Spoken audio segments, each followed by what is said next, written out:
Hello everyone, this is Shalini Sharma. Today I am going to start exercise 3.2 from class 10th.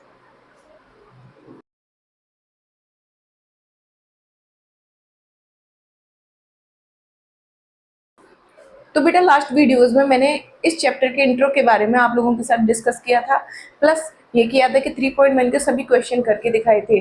I hope आपको वो समझ में आए होंगे। अब हमारे पास क्या है कि पहले जब डिस्कस किया था इंट्रो में, तो क्या किया गया था कि आपके पास पेयर ऑफ लीनियर इक्वेशन क्या होती है, लीनियर इक्वेशन क्या होती है, linear equation in two variable क्या होता है, मीन्स जब कोई लीनियर इक्वेशन हो और उसमें 2 वेरिएबल हो तो वो कैसे फॉर्म होती है, उसकी स्टैंडर्ड फॉर्म क्या है, ये सब कुछ आपसे लास्ट वीडियोस में मैंने डिस्कस किया था। आई थिंक आपको वो समझ में आया होगा। अब मैं क्या बात करने जा रही हूँ कि अब हमारे पास क्या होगा, पेयर ऑफ लीनियर इक्वेशंस दे रखी होंगी। पेयर ऑफ लीनियर इक्वेशंस में आपको जो वेरिएबल यूज हो रखे हैं एक्स और वाई, उन वेरिएबल्स की वैल्यू फाइंड करने को कहा जाएगा। उन वेरिएबल की वैल्यू फाइंड करने के हमारे पास 3 मेथड है। Those 3 methods are elimination method, substitution method and third one is cross multiplication method. अब कोरोना के टाइम से क्या हुआ कि ये जो क्रॉस मल्टीप्लिकेशन मेथड है वो डिडक्ट हो चुका है। अब हमारे पास 2 ही मेथड बचते हैं, पहला सब्स्टिट्यूशन मेथड बचता है, दूसरा हमारे पास एलिमिनेशन मेथड बचता है। तो आज की वीडियो में आपसे सब्स्टिट्यूशन मेथड के बारे में डिस्कस करूंगी, ठीक है।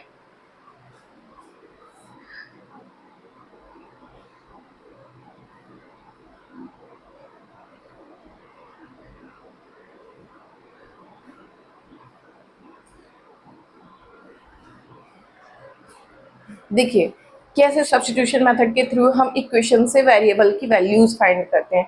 सपोज हमारे पास कोई 2 इक्वेशन है,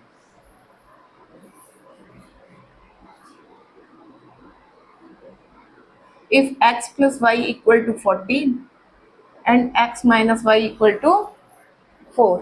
देखो हमारे पास 2 इक्वेशन है, फर्स्ट इक्वेशन इसको कंसीडर कर लिया, सेकंड इक्वेशन इसको कंसीडर कर लिया। अब क्या करेंगे बेटा, किसी भी एक इक्वेशन से, या तो फर्स्ट इक्वेशन से या फिर सेकंड इक्वेशन से, किसी भी एक इक्वेशन से x या y की वैल्यू निकाल लेंगे।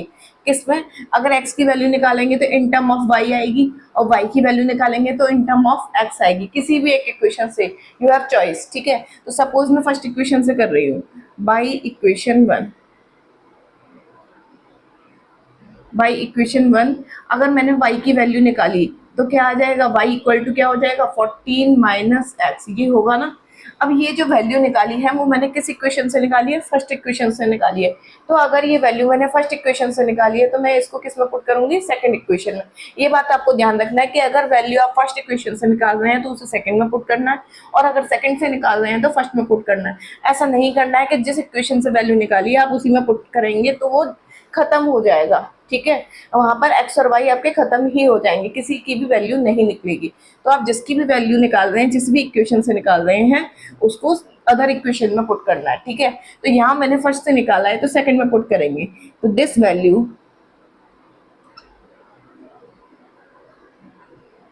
Put in equation 2, x minus y की वैल्यू कितनी है आपके पास, वाई के प्लेस पर क्या रख देंगे, 14 minus x minus 4 equal to 4। तो x माइनस 14, ये minus minus plus, plus x is equal to 4।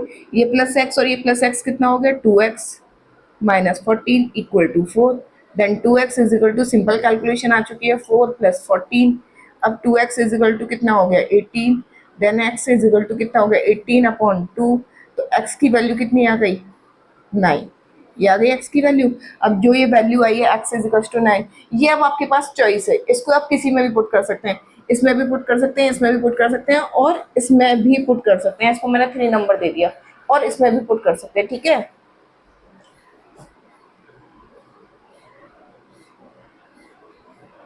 Put in equation 1। तो x इक्वेशन 1 क्या है आपके पास, x plus y equal to 14, तो x के प्लेस पर 9 रख दो, 9 प्लस वाई इक्वल टू 14। तो y इक्वल टू 14 माइनस 9, तो y इक्वल टू कितना हो गया, 5। तो ये कैसी है, ये और दोनों आपकी क्या है, x और y की रिक्वायर्ड वैल्यू है, ठीक है, clear. Now second part,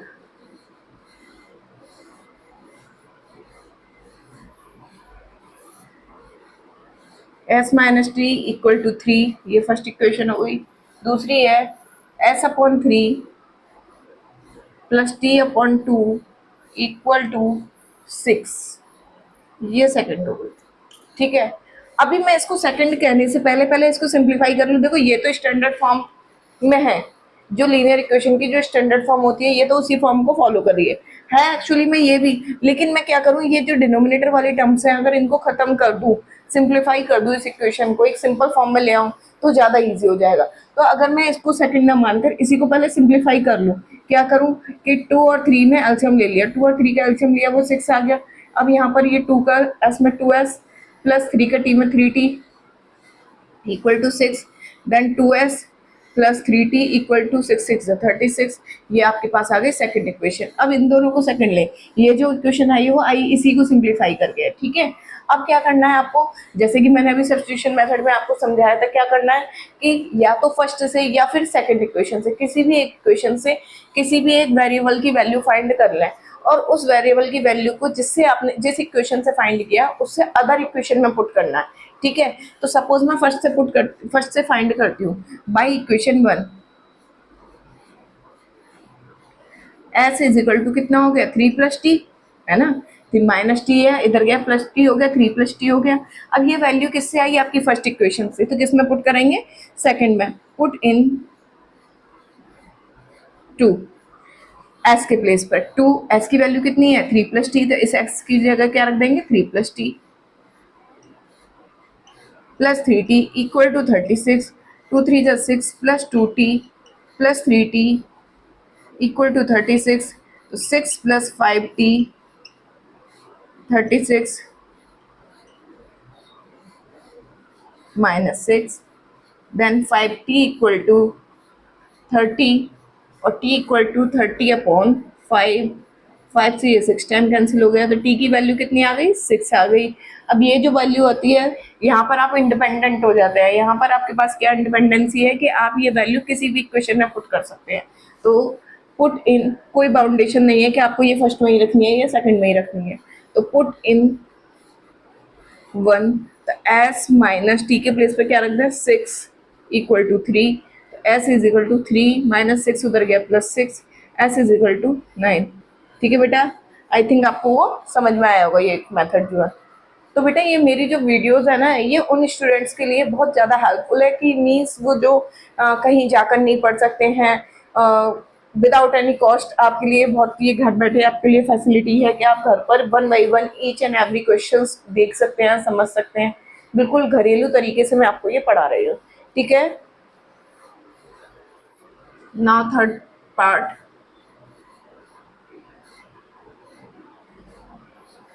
three x minus y equal to 3। दूसरी इक्वेशन है 9x minus 3y equal to 9। ये इक्वेशन है। वही प्रोसेस, क्या प्रोसेस है, किसी भी एक इक्वेशन से वैल्यू फाइंड कर दें किसी भी एक वेरिएबल की, बाई 1 से मैंने अगर फाइंड की तो 3x इज इक्वल टू कितना हो गया 3 माइनस वाई उधर गया प्लस वाई, और x इज इक्वल टू कितना हो गया 3 plus y equal to 3। This value put in equation 2, not in 1। बार बार बता चुकी हूँ कि जिससे निकाली है उसी में पुट नहीं करनी है। तो this value put in equation 2, 9 at the place of x is 3 plus y upon 3, क्योंकि x की वैल्यू क्या है ये माइनस 3y इक्वल टू 9। 3 से 9 कैंसिल हो गया 3 टाइम्स।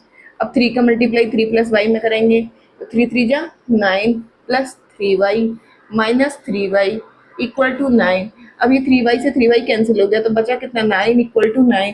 तो ऐसे केस में जब हमारे पास वेरिएबल ही खत्म हो जाए जिसकी हम वैल्यू फाइंड करने वाले हैं और हम बिल्कुल ऑपरेशंस बिल्कुल करेक्ट लगा रहे हैं, जो रूल्स कहता है सब्स्टिट्यूशन मेथड, तो उसके रूल्स के अकॉर्डिंग चलने के बाद भी आपके अगर वेरिएबल ही खत्म हो जाए जिसकी आप वैल्यू फाइंड करने वाले हैं, जैसा यहाँ हो रहा है वेरिएबल ही खत्म हो गए हैं और हम सब्स्टिट्यूशन मेथड के रूल के अकॉर्डिंग हम सॉल्व भी कर रहे हैं, जैसा कि कहा जाता है कि एक्स अगर किसी भी एक इक्वेशन से निकाल रहे हो तो उस वैल्यू को सेकंड में ही पुट करो, सेकंड से निकाल रहे हो तो फर्स्ट में पुट करो। तो अगर उससे चलने के बाद भी अगर आपके वेरिएबल ही खत्म हो जाए जिसकी आप वैल्यू फाइंड करने वाले हैं तो ऐसे केस में वो इक्वेशन क्या हो जाएंगे, डजंट एग्जिस्ट हो गई। तो ऐसे केस में क्या होगा कि वैल्यू फाइंड ही नहीं की जा सकती, डज नॉट एग्जिस्ट। मतलब ऐसे केस में क्या है, नो सॉल्यूशन, उसके कोई भी एक भी सॉल्यूशन है ही नहीं, ऐसे केस में हम वैल्यू फाइंड ही नहीं की जा सकती। Is it clear? Now part 4, 0.2x plus 0.3y equal to 1.3, 0.4x plus 0.5y equal to 2.3। ये आपके पास इक्वेशंस है ना बेटा? फर्स्ट इक्वेशन है, सेकंड इक्वेशन है। सिंप्लीफाई करने की कोई ज़रूरत नहीं है, मीन्स आपके पास पहले ही पूरा सिंप्लीफाई है, कोई डिनोमिनेटर में नहीं है। लेकिन अगर आपको दिक्कत होती है कि हाँ मुझे डेसिमल खत्म करना है, सिंपल मुझे नंबर लेकर आना है विदाउट डेसिमल वाला, तो अगर हम क्या करें, इस इक्वेशन में भी 10 का मल्टीप्लाई कर दें और इस इक्वेशन में भी 10 का मल्टीप्लाई कर दें। मल्टीप्लाई करने का मतलब ये नहीं है कि इस साइड में ही करेंगे, इसमें नहीं, बोथ साइड करेंगे मल्टीप्लाई। इस इक्वेशन में भी 10 का मल्टीप्लाई कर दें फर्स्ट में भी और सेकंड में भी मल्टीप्लाई कर दें, तो मल्टीप्लाई करेंगे तो क्या आ जाएगा, 0.2x का क्या हो जाएगा 2.0x, और डेसिमल के बाद जीरो का कोई मतलब नहीं है, तो इसका मतलब ओनली इसे क्या लिख सकते हैं 2x, इसको 3y इक्वल टू ये हो जाएगा ओनली 13। सिमिलरली ये हो जाएगा 4x plus 5y equal to 23। अब वही वाला प्रोसेस, क्या करें, किसी भी एक इक्वेशन से वैल्यू निकालें किसी एक वेरिएबल की और सेकंड इक्वेशन में पुट कर दें। आई थिंक आपको सब्स्टिट्यूशन मेथड समझ में आ चुका होगा। तो बाई 1 इसको ले रहे हैं, यहाँ पर मैंने ये 1 और 2 यहाँ ले लिए थे, इसको हटाकर अब मैं 1 और 2 यहाँ ले लेती हूँ। ये 1 हो गया और ये 2 हो गया। बाई इक्वेशन 1, तो 1 से लिया तो क्या हुआ, 2x इज इक्वल टू कितना हो गया 13 minus 3y, then x is equal to 13, x is equal to 13 minus 3y upon 2। ये x की वैल्यू आ गई, उठा के सेकंड में पुट कर दें, पुट इन 2, तो 4x की वैल्यू कितनी है 13 minus 3y upon 2 plus 5y equal to 23। 2 से 4 कैंसिल हो गया, 2 टाइम्स 2 का मल्टीप्लाई करना पड़ेगा इसमें ब्रैकेट में, 2 का 13 में मल्टीप्लाई 2 13 6 26, 2 का 3 में multiply 2 3 6y plus 5y equal to 23, और ये हो गया माइनस 6 प्लस का 5 कितना हो गया माइनस का y equal to 23 minus 26, then minus y equal to minus का 3, minus 2 minus cancel, y equal to 3, ये y की वैल्यू आ गई। ठीक है, अब इस वैल्यू को y इक्वल टू 3 को पुट कर दे किसी भी एक इक्वेशन में, पुट इन सेकंड में पुट कर दो। चलो 4x प्लस 5 y के प्लेस पर 3 equal to 23, then 4x plus 5 3 जा 15 equal to 23, then 4x equal to 23 minus 15, then 4x equal to 23 minus 15 is 8, x is equal to 8 upon 4, x is equal to 2। x की value कितनी आ गई 2 और y की value कितनी आ गई 3। Clear? Now part 5, √2x plus √3y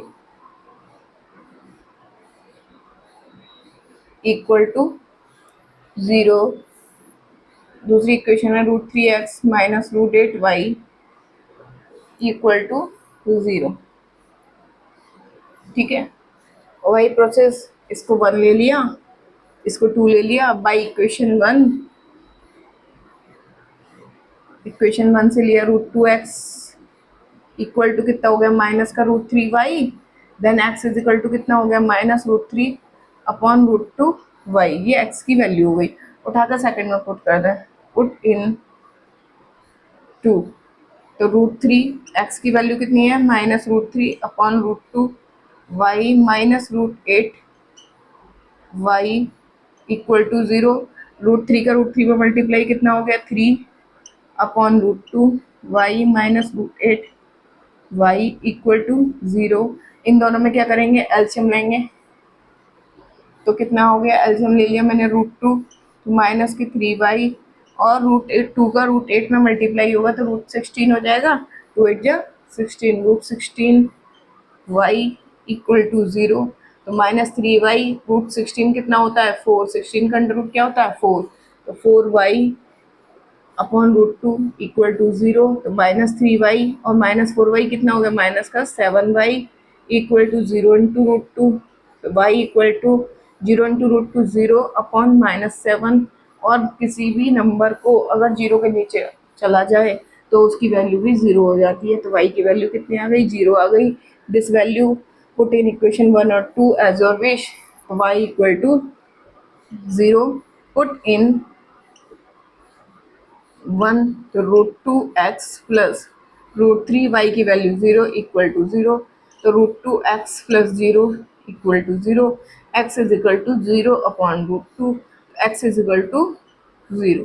तो x भी 0 हो गया, y भी 0 हो गया। तो स्टूडेंट, अगर आपको मेरा टीचिंग मेथड अच्छा लगता है, समझ में आता है, तो please like, share and subscribe. Now part 6, 3x upon 2 minus 5y upon 3 equal to -2 और x upon 3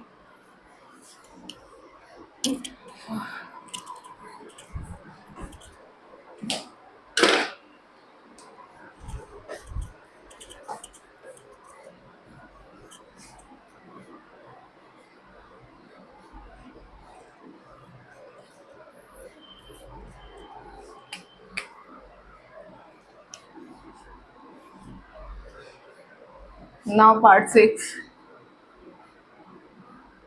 3x upon 2 minus 5y upon 3 equal to -2, x upon 3 plus y upon 2 equal to 13 upon 6, plus y upon 2 equal to 13 upon 6। ये equation है आपके पास। पहले इनको simplify कर ले रहे हैं बेटा। इनको सिंप्लीफाई किया, ऊपर यहाँ आ गया एलसीएम 6, 3 2 का, इन दोनों में 3 और 2 का एलसीएम आ गया 6, 3 का मल्टीप्लाई इधर किया, 3 3 इधर 9x, 2 का इधर किया, 2 5 इधर 10y equal to -2, then 9x minus 10y equal to 6 2 12 -12। ये आ गई क्वेश्चन नंबर 1।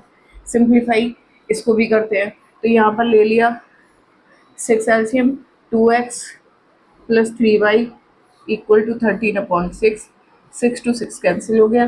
देन इक्वेशन आ गई 2x plus 3y equal to 13। ये आ गई equation number 2। By equation number 1, 9x equal to -12 plus 10y, then x is equal to -12 plus 10y upon 9। तो x की value ये आ गई, उठाकर सेकंड में पुट कर दें। पुट इन 2 x के प्लेस पर क्या रख दिया, -12 plus 10y upon 9 plus 3y equal to 13। 2 का मल्टीप्लाई अंदर कर दीजिए बेटा, -24 प्लस 2 10 या 20y, और इसमें 9 एल्शियम भी ले लिया, तो 9 3 ये हो जाएगा 27y इक्वल टू 13। अब देखिए ये 7 तो यहाँ 13 के पास चला जाएगा मल्टीप्लाई में, और ये कितना हो गया -24, 20 और 27 कितना हो गया 47y, 13 का 9 में मल्टीप्लाई कर दीजिए 117, तो 47y इक्वल टू 117 प्लस 24, और ये हो गई 47y इक्वल टू, तो वैल्यू कितनी आई आपकी, y is equal to 141 upon 47। 47 का से कितनी बार कैंसिल होगा, 3 times.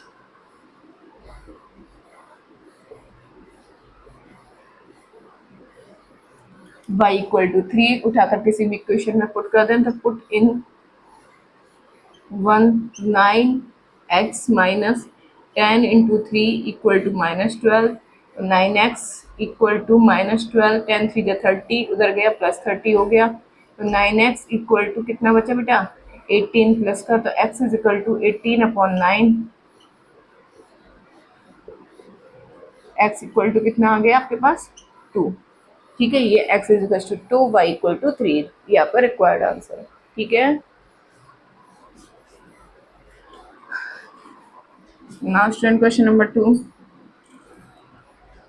solve 2x plus 3y equal to 11 and 2x minus 4y equals to -24 and hence find the value of m for which y equal to mx plus 3। मतलब आपके पास क्या है, दो equation दे रखी है, 2x plus 3y equal to 11। दूसरी दे रखी है आपको 2x minus 4y equal to minus 24। ठीक है। और थर्ड आपको एक इक्वेशन दे रखी है कि y equal to m x plus 3, ये दे रखा है। इस m की वैल्यू फाइंड करनी है। ये दो इक्वेशन आपको गिवन है। तो कैसे करेंगे? तो देखो बेटा, तो कैसे करेंगे, दोनों इक्वेशन से सब्स्टिट्यूशन मेथड से x और y की वैल्यू निकाल दें और इस वैल्यू को उठाकर यहाँ पुट कर दें। x और y की m की वैल्यू आ जाएगी। तो y 1 2x equal to 11 minus 3y। तो x इज इक्वल टू कितना हो गया, 11 माइनस 3y अपॉन 2। ये वैल्यू उठाकर सेकंड में पुट कर दें। 2x के प्लेस पर 11 minus 3y upon 2 minus 4y equal to minus 24। 2 से 2 कैंसिल हो गया। 11 minus 3y minus 4y equal to minus 24। 11 minus 7y equal to minus 24। तो minus 7y equal to minus 24 minus 11। तो minus 7y equal to minus का कितना हो गया, ये 5 और 3, माइनस से माइनस कैंसिल हो गया। तो y की वैल्यू कितनी आ गई आपके पास, 35 अपॉन 7। तो y इक्वल टू 5 आ गया। y की वैल्यू कितनी आ गई, 5 आ गई। This value put in equation 1, है ना। तो y equal to 5 put in 1। तो 2x प्लस 3y के प्लेस पर y 5 रख दिया आपने इक्वल टू 11। तो 2x प्लस 3 5 से 15 इक्वल टू 11। तो 2x is equal to 11 minus 15। तो 2x is equal to minus का 4, x is equal to minus 4 upon 2। x is equal to कितना आ गया, minus 2।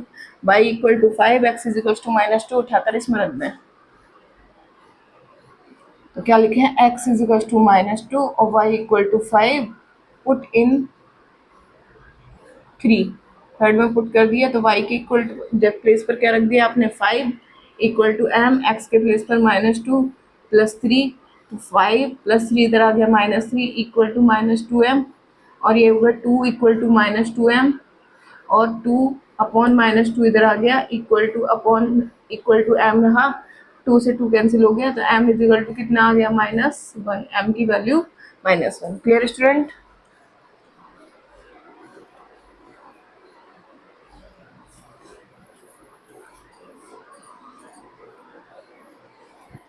Now student question number 3 first part. क्या है first part में, आपको क्या करना है, the difference between two number is 26 and one number is thrice the other, find them. मतलब क्या कह रखा है क्वेश्चन में कि दो नंबर हैं, दोनों का जो डिफरेंस है वो कितना है, 26 है। डिफरेंस मीन्स मतलब एक नंबर में से दूसरे नंबर को माइनस करें तो वो क्या आता है, 26 आता है। और एक नंबर जो है या तो फर्स्ट नंबर या फिर सेकंड नंबर, कोई भी एक नंबर जो है वो दूसरे वाले नंबर का क्या है, 3 टाइम्स है। तो फाइंड दैट नंबर्स, उन दोनों नंबर्स को हमें निकालना है। ठीक है। Let first number is x and second number is y। According to question उसमें क्या रखा है कि पहला एक नंबर या दूसरा नंबर, कोई भी एक नंबर दूसरे वाले नंबर का थ्राइस है, 3 टाइम्स है। तो सपोज फर्स्ट नंबर है दूसरे वाले नंबर का 3 times, x is equal to 3y। ठीक है, पहली सिचुएशन तो ये आ गई। दूसरा क्या कर रखा है कि दोनों नंबर का डिफरेंस, दोनों नंबर का डिफरेंस किसके इक्वल है, 26 का। ये आ गया आपके पास, ये आ गई सेकंड। अब x इज इक्वल टू जो 3y उठाकर मैं x के प्लेस पर रख दूं, तो बाई 1 मैंने क्या किया, जियो आपके पास ये x is equal to 3y है, उठाकर मैंने पुट कर दिया सेकंड में। तो कितना आ गया, 3y by 1, x is equal to 3y put in second. तो 3y minus y equal to 26 है ना। x is equal to 3y था, उठाकर x के प्लेस पर रख दिया 3y minus y equal to 26। तो 2y इक्वल टू कितना हो गया, 26 हो गया। तो y इक्वल टू कितना आ गया, 13। जो सेकंड नंबर जो लेट किया था वो कितना आ गया, 13। तो according to question first number क्या आना चाहिए, फिर 39 आना चाहिए। 39 क्यों आना चाहिए, क्योंकि कह रखा है कि जो एक नंबर है जो दूसरे वाले नंबर का थ्राइस है। तो अगर ये वाला नंबर अगर 13 आ गया तो ये वाला नंबर कितना आना चाहिए, 39 आना चाहिए। तो y equal to 13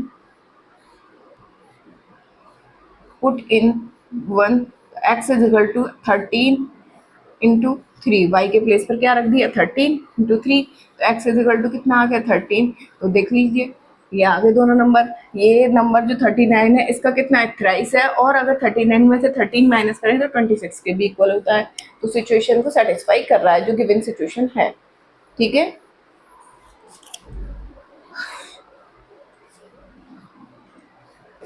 now second part, the larger of to supplementary angle exceed the smaller by 18 degree.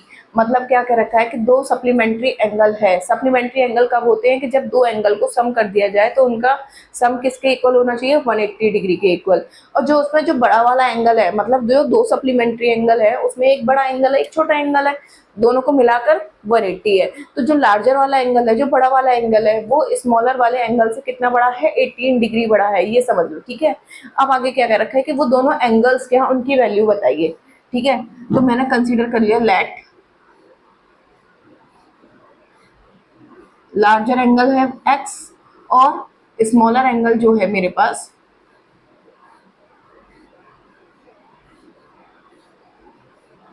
वो y है। अब दोनों एंगल मिला के क्या है सप्लीमेंट्री, तो दोनों का एंगल का सम कितना होना चाहिए 180 डिग्री। अब आगे क्या कह रखा है जो लार्जर एंगल है वो स्मॉलर एंगल से कितना ज्यादा है 18 डिग्री ज्यादा है। ठीक है, तो x इक्वल टू क्या होगा y प्लस 18 है ना। जो लार्जर एंगल ये हो गया, स्मॉलर एंगल से कितना ज्यादा है 18 ज्यादा है, तो ये हो गया। तो ये आ गया आपके पास सेकंड। अब सेकंड से हमें वैल्यू निकालने की जरूरत नहीं है, और ऑलरेडी आपको क्या है x की वैल्यू y प्लस 18 दे रखी है, तो वो उठाकर इसमें पुट कर दें। तो x is equal to y plus 18 put in 1, तो y प्लस 18 पुट किया आपने x के प्लेस पर, प्लस y, इस x के प्लेस पर y प्लस 18 पुट कर दिया, plus y equal to 180 degree. ठीक है, तो ये हो गया y 2y plus 18 equal to 180 degree, then 2y equal to 180 minus 18,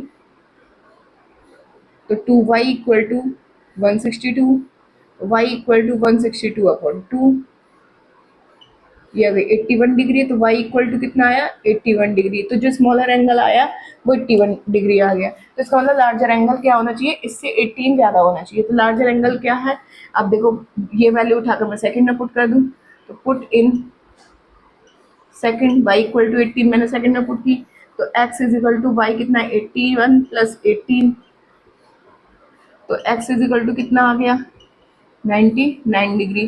तो लार्जर एंगल कितना आ गया आपके पास x is equal to 99 degree, और जो स्मॉलर एंगल आया वो y equal to 81 degree. Clear है स्टूडेंट? ठीक है,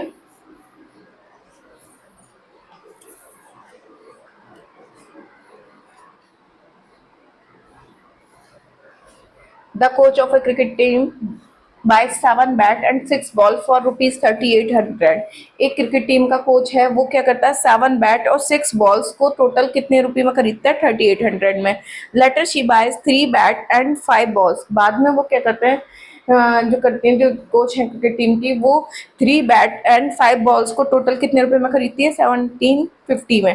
ठीक है, find the cost of a bat and ball. ठीक है, एक बॉल और एक बैट की कॉस्ट क्या है वो बताना है। तो जो चीज़ आपको बतानी होती है वो आप कंसीडर कर लेते हैं। Let the cost of 1 bat x rupees and the cost of 1 ball by rupees. ठीक है, अब क्या कह रखा है 7 बैट और 6 बॉल को मिलाकर 3800 में खरीदा है। 7 बैट कितने रुपए के हो गए 7x के, क्योंकि 1 बैट x रुपीज का, तो 7 बैट 7x के, 6 बॉल 6y मिलाकर टोटल कितने रुपीज में खरीदा है उन्होंने 3800 में। तो फर्स्ट इक्वेशन हो गई 3800, ये हो गई फर्स्ट इक्वेशन। आगे क्या रखा है कि 3 bats and 5 balls, 3 bats 3x 5 ball 3y, total कितने रुपए में खरीदा है उन्होंने 1750 में। ये सेकंड इक्वेशन हो गई। By 1 equation 1, 7x is equal to कितना हो गया 3800 minus 6y, then x is equal to कितना हो गया बेटा 3800 माइनस 6y अपॉन में 7, ये x की वैल्यू आ गई। इस वैल्यू को उठाकर सेकंड में पुट कर दे क्योंकि ये फर्स्ट से निकाली है। तो पुट इन 2, 3x के प्लेस पर 3800 minus 6y upon 7 plus 5y equal to 1750। अब ये मल्टीप्लाई करते हैं इसमें 0 0,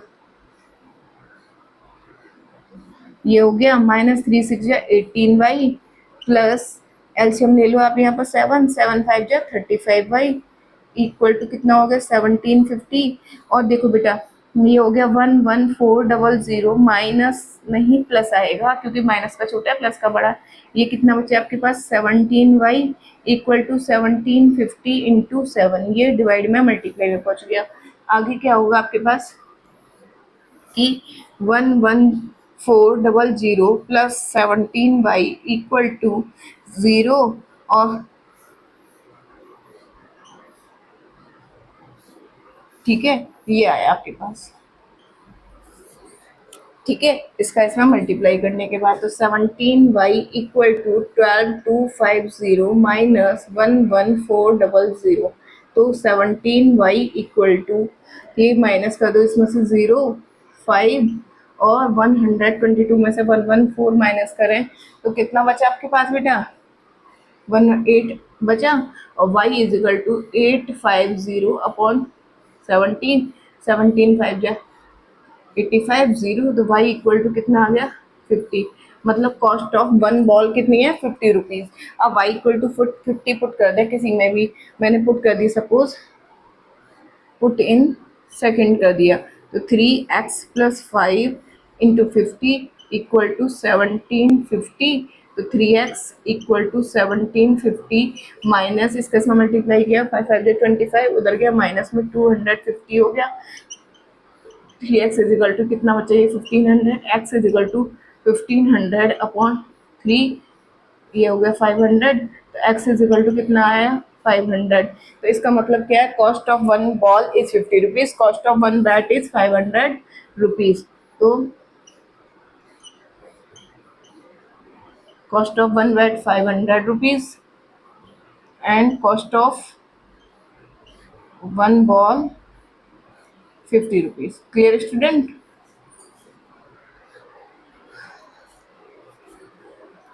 नाउ पार्ट 4।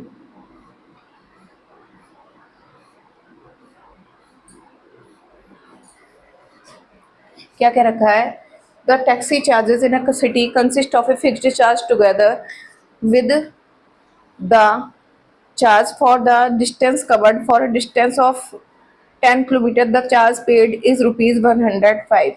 मतलब क्या है, एक टैक्सी है ठीक है, एक सिटी में वो घूम रही है, समझना मेरी बात को। एक जो टैक्सी है वो सिटी में घूम रही है अपने कस्टमर्स को लेते हुए, तो उसका एक पैटर्न है चार्जेस लेने का। क्या है कि उन्होंने क्या कर रखा है कि एक पर्टिकुलर डिस्टेंस के लिए, पहले एक पर्टिकुलर डिस्टेंस के लिए उन्होंने क्या कर रखा है फिक्स्ड चार्ज कर रखा है कि वो ₹X है। बाद में उस पर्टिकुलर डिस्टेंस से जो जितना आगे जाता है उस डिस्टेंस के साथ अकॉर्डिंग उसका वो क्या कर देता है चार्ज लगा देता है ₹10 पर किलोमीटर। समझ में आ गया? समझ क्वेश्चन आ गया समझ में? नहीं तो क्या हुआ है, एक पैसेंजर गया तो उसने क्या किया कि जितनी उसकी पर्टिकुलर डिस्टेंस जो टैक्सी का है उससे वो 10 किलोमीटर और आगे चला गया। ठीक है, तो 10 किलोमीटर और आगे जाने पर उसका जो टोटल चार्ज बना जो उसको पे करना पड़ा टैक्सी वाले को वो हुआ उसका ₹105। ये क्या रखा है क्वेश्चन में, इज इट क्लियर और नॉट? ठीक है, तो हमारे पास दो तरीके के चार्ज हैं, एक तो क्या है फिक्स्ड चार्ज जो हम लेट कर लें ₹X, और एक है हमारे पास एडिशनल चार्ज। ये दो तरीके के तो चार्ज लग रहे हैं। एक तो लग रहा है पर्टिकुलर जो डिस्टेंस उन्होंने कर रखी है उस डिस्टेंस पे ये उन्होंने या 1 किलोमीटर या स्टार्टिंग की 1 किलोमीटर जो भी उन्होंने कर रखी है उसके लिए उन्होंने फिक्स्ड चार्ज कर रखा है। उस डिस्टेंस से अगर जितना भी वो एक्स्ट्रा जा रहे हैं, जितने भी किलोमीटर वो एक्स्ट्रा जा रहे हैं तो वो पर किलोमीटर उसमें चार्जेस लगा रहे हैं। तो उसके अकॉर्डिंग जो टोटल चार्ज लग रहे हैं फिक्स्ड चार्ज को मिलाकर प्लस एडिशनल चार्ज जितना डिस्टेंस एक्स्ट्रा जाने के बाद जो मिलाकर जो टोटल उनका चार्ज बैठा है वो 105 बैठा है। तो जो उनका फिक्स्ड चार्ज था वो तो एक्स रहा उस पर्टिकुलर डिस्टेंस के लिए जितना वो गए। ठीक है, उससे वो एडिशनल कितना गए वो 10 किलोमीटर और आगे गए, जो पर्टिकुलर डिस्टेंस थी उससे 10 किलोमीटर और आगे गए, तो वो जो 10 किलोमीटर के लिए उनका क्या लगा, एडिशनल चार्ज लग गया ना। तो मिलाकर उनको टोटल कितना पे करने पड़ा, जो फिक्स्ड चार्ज था वो प्लस 10 किलोमीटर जो एक्स्ट्रा गए वो, उन दोनों का चार्ज मिलाकर उनको पे करना पड़ा 105 रुपीज। ये हो गई क्वेश्चन 1। सिमिलरली सेकेंड टाइम में उन्होंने क्या किया, सेकेंड टाइम में जो कस्टमर है वो फिक्स्ड चार्ज, तो उसने फिक्स्ड डिस्टेंस तो कर ही ली उस पर्टिकुलर डिस्टेंस के लिए, उसने 15 किलोमीटर और एक्स्ट्रा गया, वो 15 किलोमीटर और एक्स्ट्रा गया, तो उसको पे करना पड़ा 155 रुपीज। तो बताइए वो फिक्स्ड चार्ज कितना है और एडिशनल चार्ज कितना है, यह है क्वेश्चन की डिमांड। ठीक है, तो देखिए फिक्स्ड चार्ज और एडिशनल चार्ज बताना है, एक्स और वाई बताना है। तो वाई सब्स्टिट्यूशन मेथड क्या होता है, x is equal to 105 minus 10y, तो इसको उठाकर रख दें सेकेंड में, x is equal to 105 minus 10y, put in second, तो पुट कर दिया आपने 105 minus 10y plus 15y equal to 155। अब ये हो गया 105 प्लस 5y इक्वल टू 155, तो 5y इक्वल टू 155 माइनस 105, ये हो गया 5y इक्वल टू, ये कितना बचा इसका 40 बचा,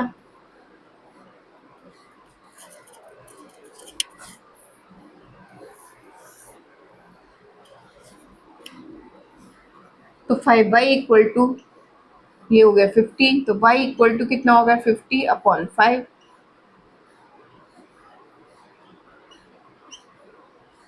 तो जो एडिशनल चार्ज ले रहे हैं पर किलोमीटर वो कितना ले रहे हैं, 10 रुपीज ले रहे हैं। ठीक है, अब निकालना है फिक्स्ड चार्ज, तो y इक्वल टू 10 पुट कर दें फर्स्ट में,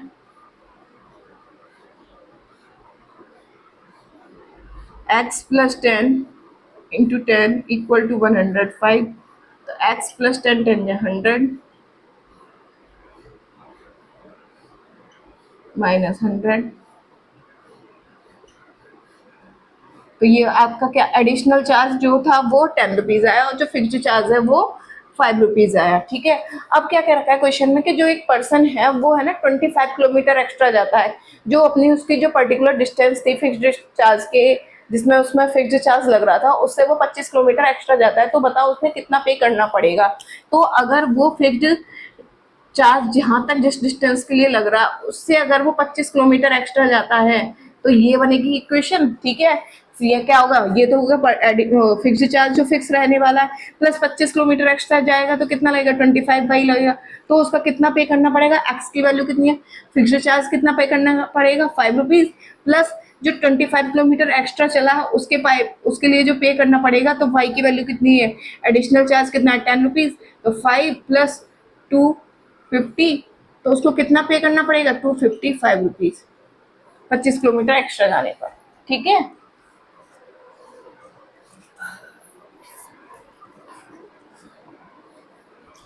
part 5, a fraction becomes 9/11 if 2 is added to both the numerator and the denominator।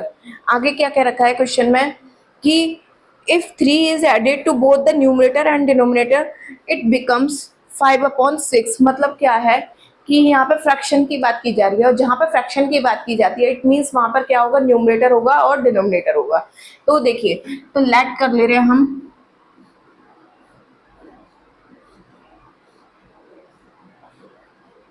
Late numerator x and denominator क्या कर लिया y, लेट देन फ्रैक्शन क्या हो जाएगा,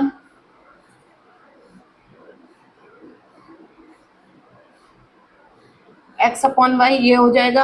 अब आगे क्या कर रखा है कि फ्रैक्शन कब 9/11 आता है, if 2 is added both numerator and denominator, numerator और डिनोमिनेटर दोनों में 2 ऐड कर दें, इसमें भी 2 ऐड कर दें और इसमें भी 2 ऐड कर दें, तो फ्रैक्शन होता है आपके पास 9/11। ठीक है,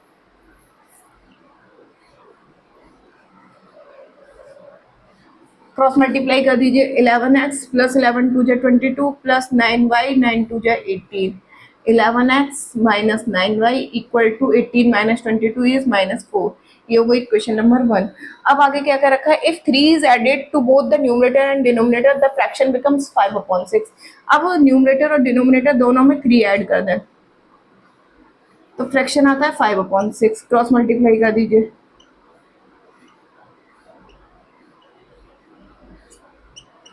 -5 इक्वल टू 15 - 18 इज -3। ये वो इक्वेशन नंबर 2। तो by equation 1 11x equal to -4 + 9y।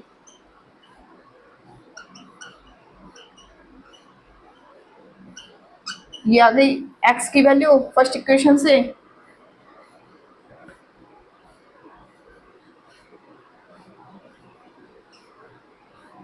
Put in second में पुट की 6, x की value -4 + 9y upon 11 -5y equal to -3 -6 4 जो 24 6 9 जो 54 और यहाँ एलसीएम ले लिया 11 -11 5 जो 55y -3 तो ये हो गया -24 माइनस का y इक्वल टू -33 11 3 के पास मल्टीप्लाई होगा -33 हो गया तो -y इक्वल टू -33 + 24 है ना।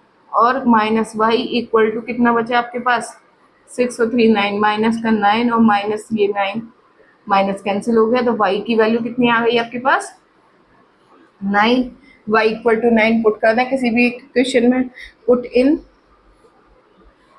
1 तो 11x - 9 y भी 9 equal to -4 11x is equal to -4 plus 81 ये 9 9 81 इधर गया प्लस का हो गया तो 11x इज इक्वल टू 81 में से 9 गया तो कितना बचा 77 x is equal to 77 upon 11 it means x की वैल्यू कितनी आ गई आपके पास 7।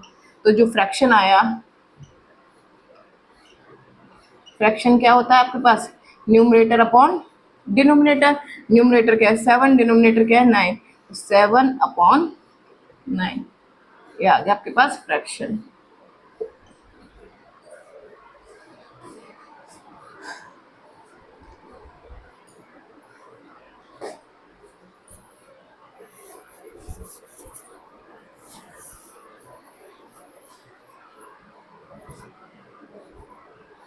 Now last part of this exercise, part 6.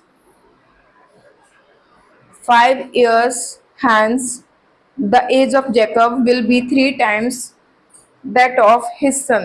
मतलब क्या कह रखा है अब से 5 साल बाद 5 ईयर हैंस का मतलब है अब से 5 साल बाद एज की जो जैकब की जो एज होगी उसके सन की 5 टाइम्स होगी सॉरी 3 टाइम्स होगी।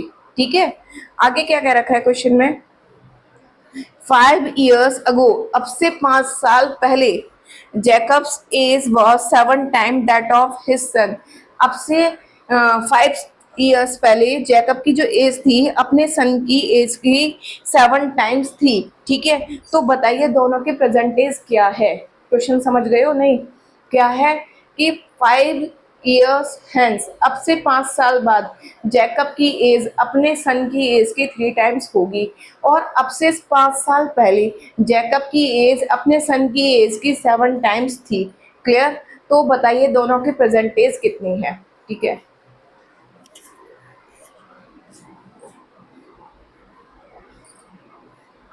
Jacobs present age x year and his son's present is y year।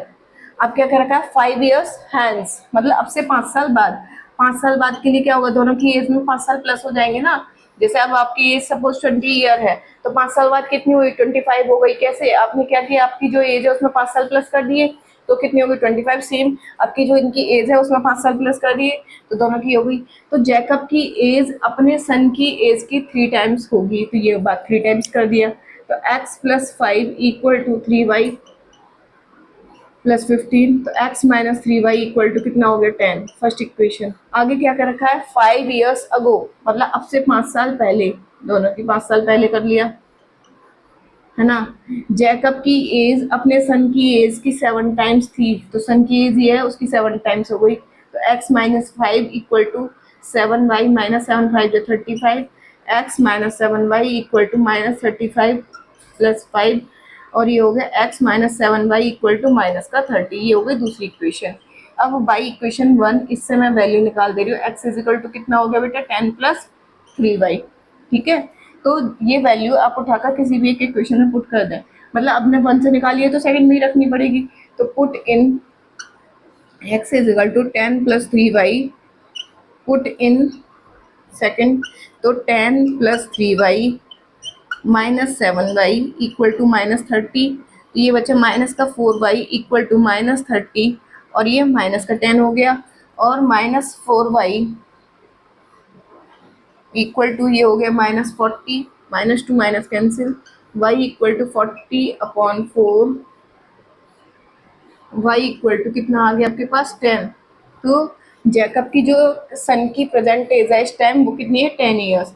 तो जैकब की एज कितनी होगी इसमें पुट कर दें, पुट इन 1, तो x minus 3 into 10 equal to 10। तो x is equal to 10 minus 30 हो गया, ये उधर गया प्लस 30, तो x इज इक्वल टू कितना हो गया 40। तो जैकब की जो इस टाइम एज है प्रेजेंट एज वो कितनी है 40 ईयर, और उसके सन की एज कितनी है 10 ईयर। तो Jacob present age 40 year and his son's present age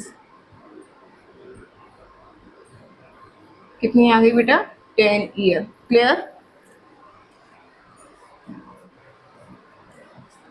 तो स्टूडेंट अगर आपको मेरा टीचिंग मेथड अच्छा लगता है, समझ में आता है, तो please like share and subscribe. Thank you.